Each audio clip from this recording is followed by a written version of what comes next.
those traumatic memories that each one of us has embraced over the last 50 to 100 years. Each one of us needs further healing to adjust to all of these newfound graves that are being identified at this time. Canada has maintains this magnanimous attitude that they've done something, they've apologized, they've done things to rectify. But if they would only look at the power of the Canadian government, the politicians, and the social elite of this country, things have not changed. We talk about reconciliation, we talk about new relationship, but that can only happen if and when action takes place with a sound work plan, an implementation plan, and a desire and a commitment to make change. Change which results in educating the populace of this country, educating the new Canadians that arrive. We look to the east, to the federal government, and we point a finger, but we also must look to our backs and look at Victoria, another Crown agent, because they too are responsible. They too have a responsibility, because it's education that is the first step in regards to this reconciliation.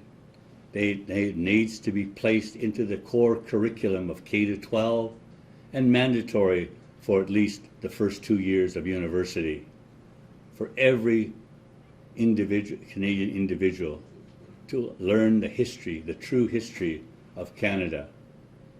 British Columbia was built on the backs of the Chinese people and on the lands stolen from the Aboriginal people.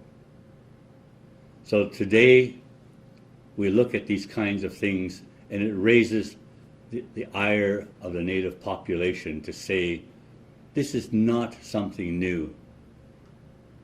This is something that we've said time and time and time again in regards to what has happened and what has taken place and has not been corrected. But to have found these unmarked graves raises that issue that we cannot allow it to subside. And we look to our friends and our other ethnic minority groups that have come forward to stand with us, to search for these resolutions to all of what has transpired over this time. Many of us have stood up and said, cancel Canada Day, cancel the celebrations. Some have said, as Mr. Choi has identified, let's continue to celebrate. But with that third choice, that opportunity to make something good happen at this point in time, I choose to continue on, but to continue on in a way that brings resolve to the aspirations of my parents and my grandparents, which is that Canada can be a better place for all of us. The aspiration that there's a better world out there, which is Canada, and that they will truly use and define a magnanimous as something that is positive as opposed to something that we make mockery of. Many, as I said, won't celebrate, and I know that many will. I choose to be educated and to revise and to ensure that the world becomes a better place for all of us. And we need to ensure that those programs and services that each Crown agency, federal and provincial, become responsible in implementing an action plan that both governments have now legislated, DRIPA in the province of British Columbia and UNDRIP in the federal legislation, United Nations Declaration of the Rights of Indigenous Peoples. They've also provided an apology to the Chinese populace They've also created wordsmithing to create legacies. But those are just bronze plaques. We need more than that. We need more than that. We need to fully ensure that history of our two peoples are included in that curriculum so that we can move forward, because right now, under this pandemic, along with this grieving of unmarked graves, racism has come to the fore. It has raised its ugly head and has been identified as Vancouver being one of the most racist areas in North America. We can't continue this path. So with that, I would like to say thank you to our friends. I say thank you to our friends across Canada for standing up and recognizing that genocide just doesn't happen in China or in Europe. It happens here because our children, the young that were beaten when they spoke their language, that they were punished when they tried to practice their culture, and that they were removed from their family environment and became numb and unknown and unknowingly left out in the cold. They became somewhat like zombies. The trauma of seeing and hearing of their relatives and their friends in the school systems being abused or gone because of those unmarked graves. And I say to each one of us, we cannot allow this to continue. We must stand together and have the government implement a plan that has a clear timeline to conclude so that this never, ever happens again. Thank you. Questions? Hi, I wonder what are your comments to this news that one 82 remains found again in BC in the Carbook? What's your comments? Again, it's something that will be followed by other unmarked graves in other residential school areas throughout British Columbia. My understanding, and I could stand corrected, that BC had the most residential schools in Canada. So I would surely believe that there will be more unmarked graves to be uncovered. My band in particular, we have been utilizing GPR for a number of years already, and we are supporting other First Nations by allowing them to use our system and our database to help develop what they may be finding. Any plan from the Musqueam band to do a search together with other bands in the greater Vancouver area? There were several former residential school sites as well. At the moment, I believe that we haven't heard words from our other relatives on whose lands that these residential schools have been placed. But if called upon, definitely we would be there, because within the greater lower southwest area of BC, many of our population have attended those schools. So yes, we would be looking to support those.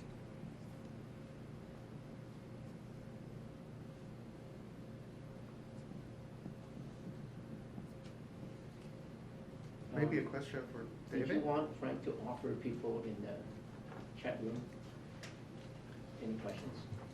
If there's any more questions from the floor here?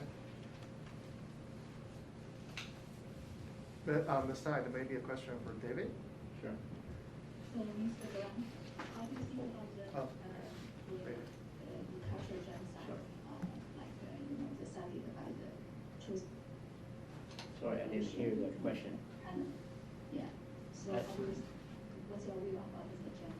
Who is speaking? Lena. Oh, Okay. and from chat payment. Thank you. Can you ask Rena to repeat the question and turn the volume up a bit? I can't hear it. I don't think you guys could hear it. Hi, Rena, can you repeat your question because it's quite low, your And voice? speak louder. Speak louder? Yeah. So I want to Grant, so how do you like to think about the cultural genocide studied by the TRC? And do you think is it just a cultural genocide or it's a genocide? Thank you. Did you hear the question? Frank, can you turn this volume right up? Frank, can you turn this volume right up on the TV? Huh? Okay, Rena, can you speak? Can she hear me? Ask her to speak loudly. So Good. the TRC, they cited the unmarked grave like cultural genocide. So how do you think about that? So what's your view about that, Ms. Grant? Thank you.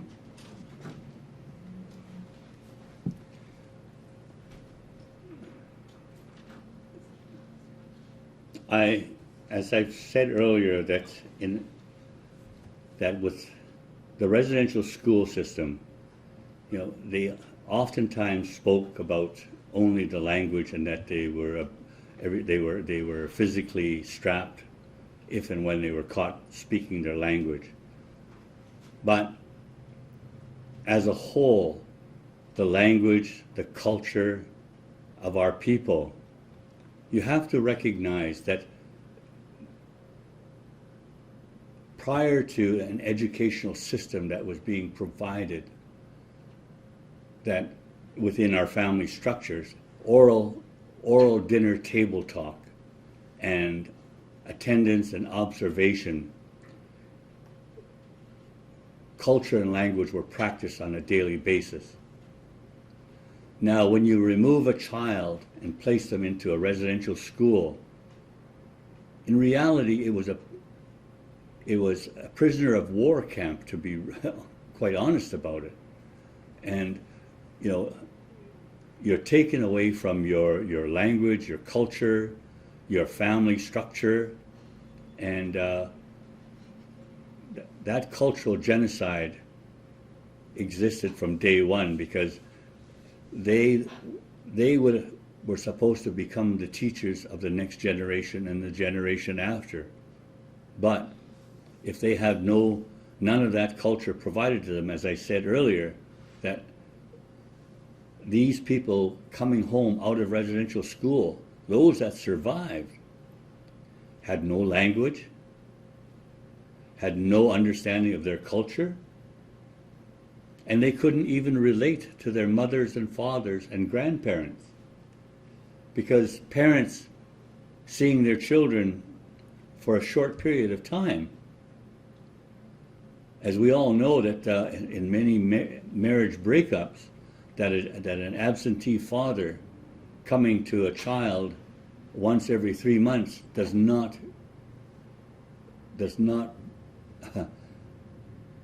provide a relationship at all. So here you have children and parents that when they did see their child, rather than teaching them and educating them, they embraced them and treated them with love and smothered them in that way, but forgetting what I would call the dinner table talk exercises. It was gone. So then bang, they're back in the residential school. So culture became non-existent. They didn't understand the colonial system, and they had no understanding of their cultural system. So they became, what did they turn to? They became numb, and they turned to addictions of varying sorts, be it alcohol, drugs, sexual violence, and that's still residual effects of that today, there's no grandparent or child relationship.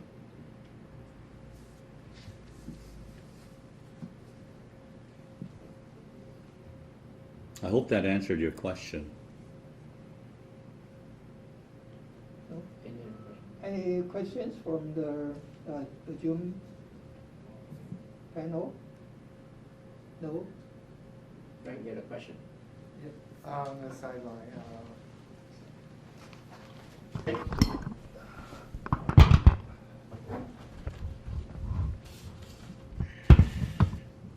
it's about the recent speech by Senator William Bao in the Senate on the motion on Xinjiang.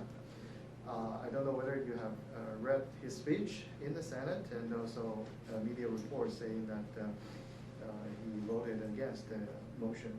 What is your comment on his position and also on his speech? Well, I'm glad you brought this question up. First, I have not read Senator Powell's speech, but I've heard about it in the news. As for Xinjiang, I have made comments before to say that we cannot make accusations on a definitive basis, as some thinks that they have the right to, without relying on truth. And that is, I'm talking about evidence. And contrary to what others have alluded to, and even with the false presentation of satellite aerial photos that they have called detention camps, etc. When those photos were verified, they were in fact schools, and one was even a condominium complex in China where normal residents live in. So that's how far false accusations have gone. Just by looking at clusters of photos and not understanding how residents and residential buildings are organized in China, and to simply assume because the structures are different from their culture and in a cluster, they assume it must be a detention camp and call it that and try to expand on it. So I am not in favor of that kind of a bogus, unverified accusation. So I'll leave it at that, because for the Xinjiang matter, on this so-called genocidal actions on the Chinese part, there are real definitions of genocide. And I would refer people back to the United Nations for that definition. And we have yet to see the proof that fits the United Nations definition of genocide in Xinjiang. NCCC have not come to China's defense, nor has NCC come to join in those who accuse China. And that is because we do not have the definitive facts before us at this time. But I can understand Canadians' concern. And if they think there is a concern, I can also understand Canadians of wanting to know what's going on there. And so there is some grounds for the Chinese on China's part to explain so that the world would understand. Okay? Yeah.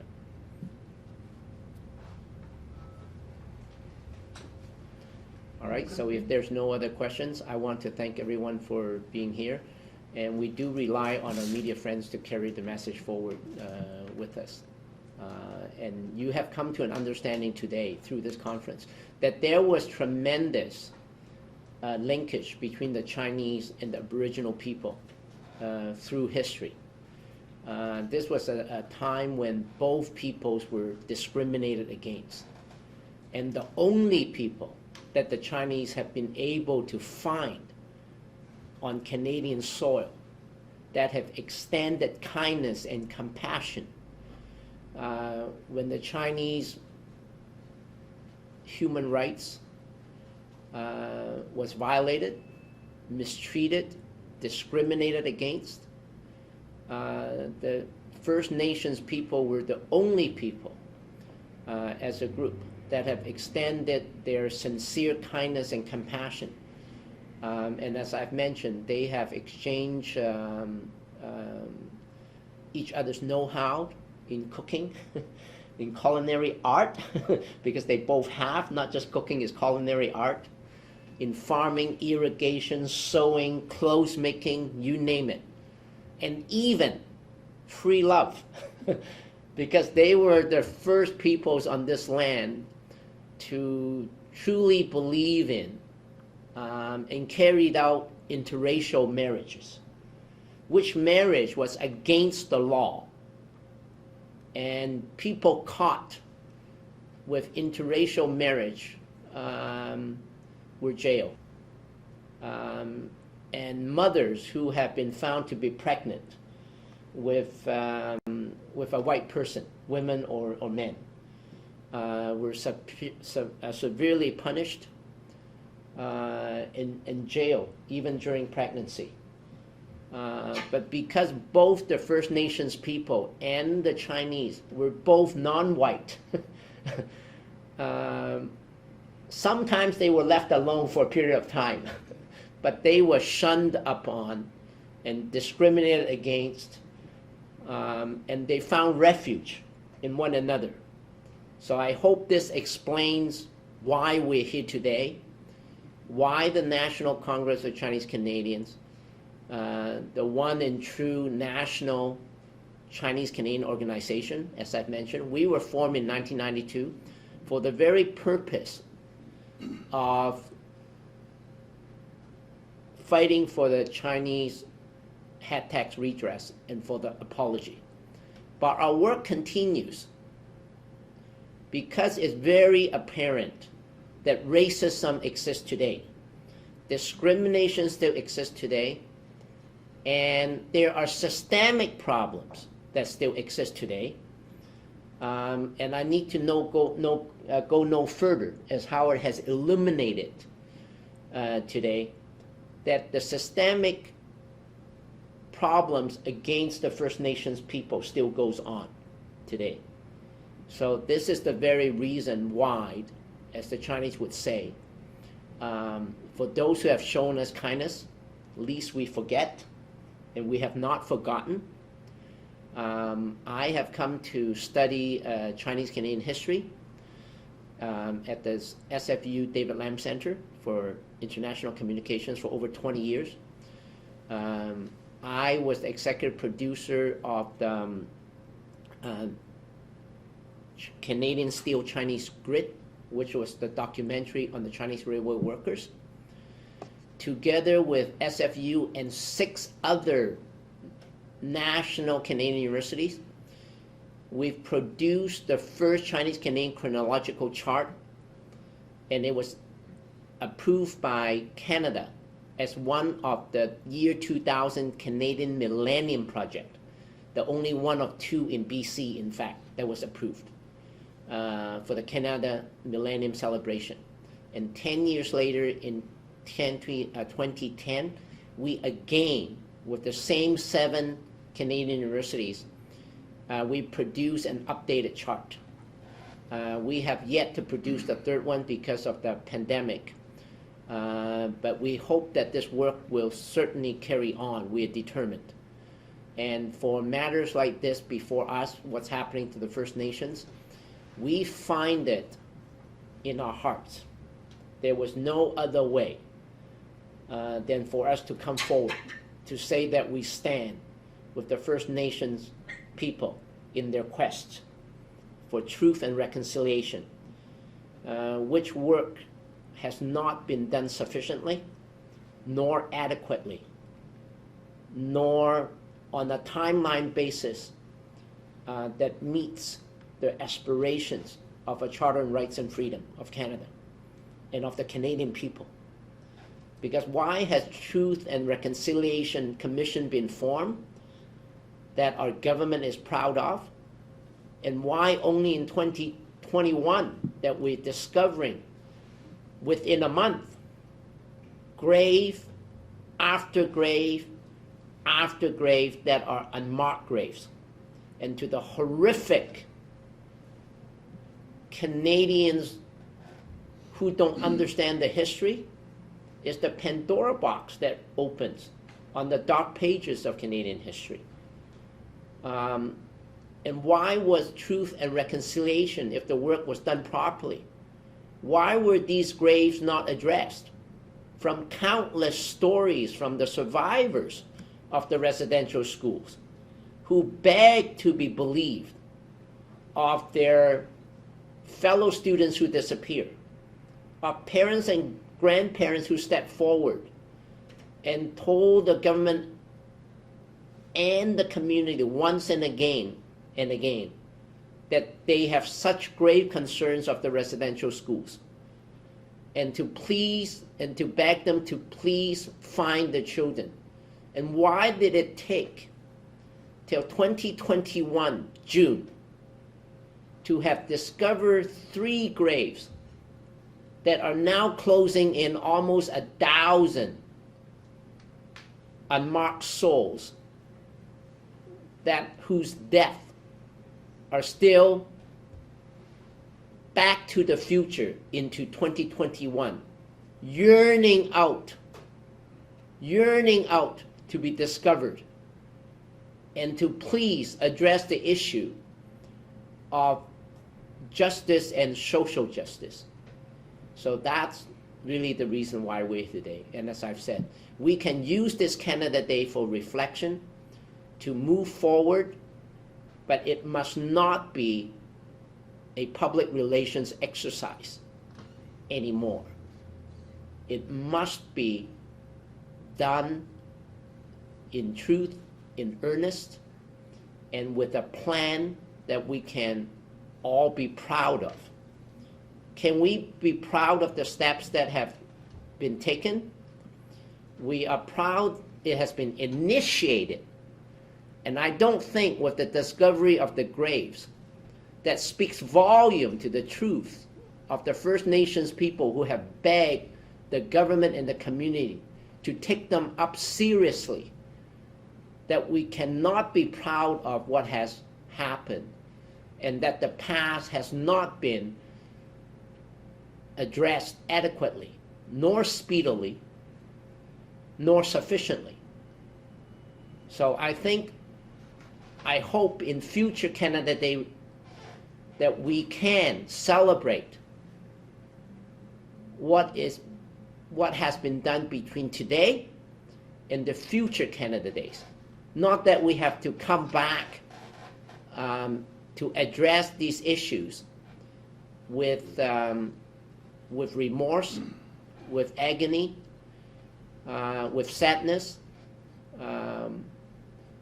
to again and again to tell ourselves as Canadians that we're not doing good enough. So let us, from today onwards, use this opportunity to take real action. Thank you very much. Okay, thank you so much for your attending. 可以. Oh my God. Okay, there are members who want me to say a few words in We're gonna do it Chinese. after. Yeah, do it after. Okay. We stop the live feed for you. Okay. That's on, Okay. You have a question or no? Okay. Any more questions? Any more questions? Last opportunity for the people on the Zoom. No. No? Okay. So I want to thank all the media friends as well in the Zoom that have joined us today. It is a very solemn day on a very serious matter that I hope we can rely on our media friends to help send a message to wake up our government and for our community. Because not only is the government bear responsibility, but also the community bear great responsibility. Because what is government after all? A government is a reflection of our community. And so we must all reflect on it and not just say our government must do something. Okay, thank you. All right, so the English part will end here. So for those who want me to say a few words in Chinese, we'll start now, and if you still want Howard to speak to it, I'll try to translate. Okay? Yeah. All right.